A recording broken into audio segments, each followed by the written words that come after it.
Hello everybody and welcome back to OMB Reviews. I am the critic who is a cynic. Hope we're doing well, and today we'll be doing a box office preview for this upcoming weekend, which is seeing the second weekend frame for The Batman from Warner Brothers, and it is expected to make around $61 million in its second weekend of release, which would be a 55% drop, so a pretty strong hold for a big budget film, and it was expected to end up around 232.7 million domestically. And let's just say that that would be a very good result for this movie, as it is likely to make a lot of money also in the international markets and could bring the film easily over the $400 million mark, which would put this film well on its way to its break-even point and also to the point of making a bit of profit as well. So we'll talk about that a little bit more.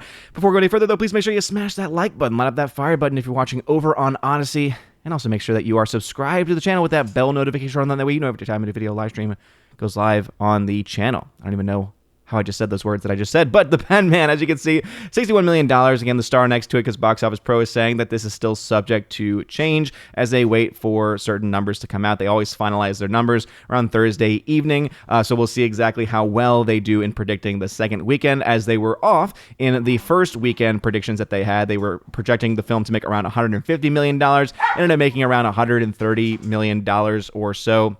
So again, still off by about 20 million. So both a lot and not a lot at the same time, a lot for you and me. But as far as the charting goes, not too far off the mark necessarily, because the 150 million was in that middle ground, and so it actually hit the lower part of their range. But The Batman, $61 million is what they projected to make, and the range for this weekend is between somewhere between $54 million and $68 million, as this film is set to not have any real competition, as there are no new films that are being released. You have the, forget which weekend we're on, like the third or fourth, probably the fourth or fifth weekend of Uncharted and Dog. So those are expected to have some pretty strong holds as well. Uncharted is expected to make $7.9 million, Dog $4.7 million respectively, whereas the total domestic result for those films by the end of this weekend is expected to be around 111.9 for Uncharted and 47.1 for Dog. Spider-Man No Way Home is still going to be in the top 5, making another $4 million, and it seems like it's well on its way to cracking $800 million by the end of its run.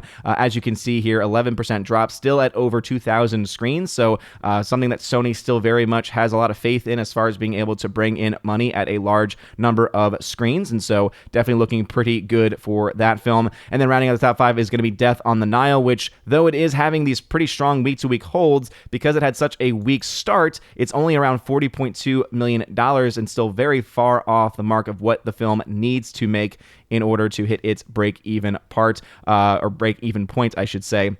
And so things are looking really, really good for The Batman. And if we actually look at what the numbers currently stand for The Batman, as you can see, right now it's made around $155 million domestically, $123.5 million internationally. I will say definitely a lower number there internationally than I was expecting it to be. But of course, this is a film that is going to get a release in Communist China, because Warner Brothers, of course, wants to make deals with the Communist Party of China and give that millions and millions of dollars to, again, create human rights violations every single day against their citizens, which apparently people in America and people in the American media don't really care all much about. Yeah, we can talk about Ukraine all day and night, but yeah, when it comes to China, yeah, not going to talk about the years and years and years and years of human rights violations that they've been going on in their own country. And I think that all of it needs to be called out in whatever country that it might be in. So $239.1 million, though, still very respectable for this film at this point. As I mentioned previously, this film being at $200 million right now is sitting around 1.4 times its production budget. 2.5 is the break-even point for most films, and so this means that it is well on its way to reaching that point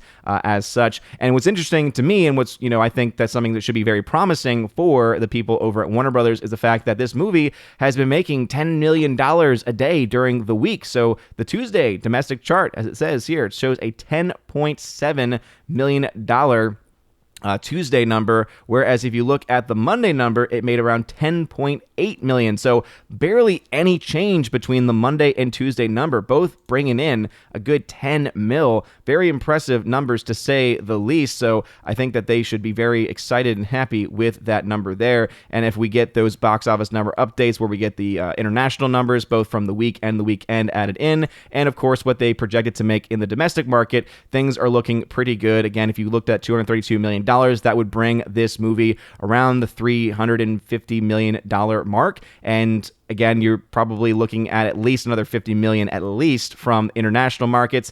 So again, that's why this film reaching $400 million as a minimum by the end of this weekend worldwide is very much in the cards, and means that it would be less than $100 million away from break even after just 2 weeks, which for a large budget film like this would be quite impressive, especially for a Warner Brothers film, because Warner Brothers films have not been doing very well the last couple of years, both in mixture because of the HBO Max, day and date streaming model that they've been utilizing, and also because a lot of their films have just been bloated messes where they've spent a lot of money on it, but apparently not enough money on the actual story, not enough money on actual marketing, and have led to them being box office bust. Whereas with the Batman, even though there are some issues I think that a lot of people can point to, and people have been pointing to, I think in general it is an enjoyable film. I still stand by my B+ rating that I gave the movie. And again, you can either take that or leave that. And hey, if you have a different opinion than me, I respect it as long as you can back it up with your own information about the actual film itself. But this is the box office update for The Batman. So do you think it's going to get to the $400 million mark this weekend? Again, if we go based off of these numbers being projected here, even at the low end, $54 million, it seems very likely that $400 million is, I would say, incredibly likely in the cards. And that would put this film in a very good position to not only be projected to break even, but also to make a pretty large amount of profit, especially once they start getting in that money from communist China. So what are y'all's thoughts about this? Let me know in the comment section down below. If you like this video, smash that like button, light up that fire button on Odyssey. You're all amazing and beautiful people. Hope you all have a wonderful rest of your day. And as always, God bless.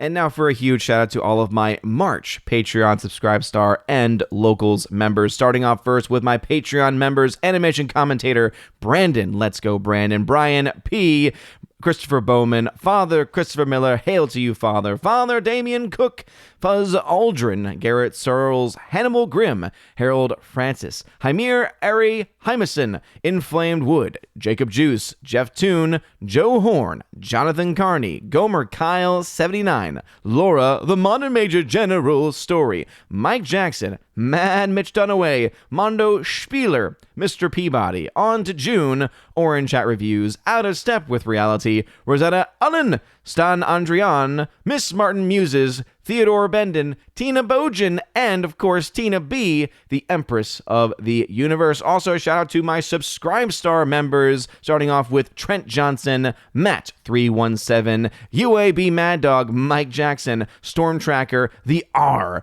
Nosferatu Gatsu, Stan 4, John B, Mr. Roy, Glinzer, J. Alex McCarthy Jr., Dean Heiss / the new number 2, J-Rod the Beer Guru, and ZK-Man. And a final shout out to my Locals members, Kara Tharp, UAB Mad Dog, Mike Jackson, and Robert Barnes. Thank you all so very much for being supporters, monthly supporters of the channel. And if you want your name shouted out at the end of every single live stream and every single video, please check out the pinned, the very top link in the video description. It is noted as the Willow link there. It'll bring you to basically a link tree of all the different places that you can support on Patreon, Subscribestar, or on Locals. And also there are other tiers that you can get access to as well, including an Army of Asgard level where you get not only the shout out, but you also get access to a giveaways channel that I have on my Discord, where you get offers of giveaways, or rather you get access to giveaways of 4K titles, Blu-rays, digital codes, all kinds of stuff, steelbooks. It's just, I'm giving away stuff all the time over there, and it's a lot of fun as well. So go check that out if you're interested. There's also the Keeper of the Bifrost level, which is the higher level up than that, and you get everything from the previous tiers. Plus, you get access to a once or twice a month podcast that I do with John the Flick Pick Flickinger, where you get to ask us Q&A, right? You get to ask us questions, any question that you like, movie or non-movie related. We will answer them once, maybe twice a month. We're trying to work on a second opportunity for us to have a show, but right now it's at least once a month. So again, you get access with that with the Keep of the Bifrost level. And then there is the Chosen of Valhalla level, the very premium level, where you get access to all of those things. Plus, you get to be featured on the channel once a month with me and the other Chosen members, where we talk about movies and stuff. Anything really that the Chosen want to talk about. And it's always a very fun discussion. We usually have about 3.5 hour discussion. So again, that's what you get access to at the Chosen of Valhalla level. Also, you get a free t-shirt during your first month. All you need to do is just let me know what t-shirt you want from the store and also their size, location, etc. And I send those out anywhere in the world. Anyway, you guys are all amazing and beautiful people. Thank you all so very much again for your love and for your support. Have a wonderful rest of your day. And as always, God bless.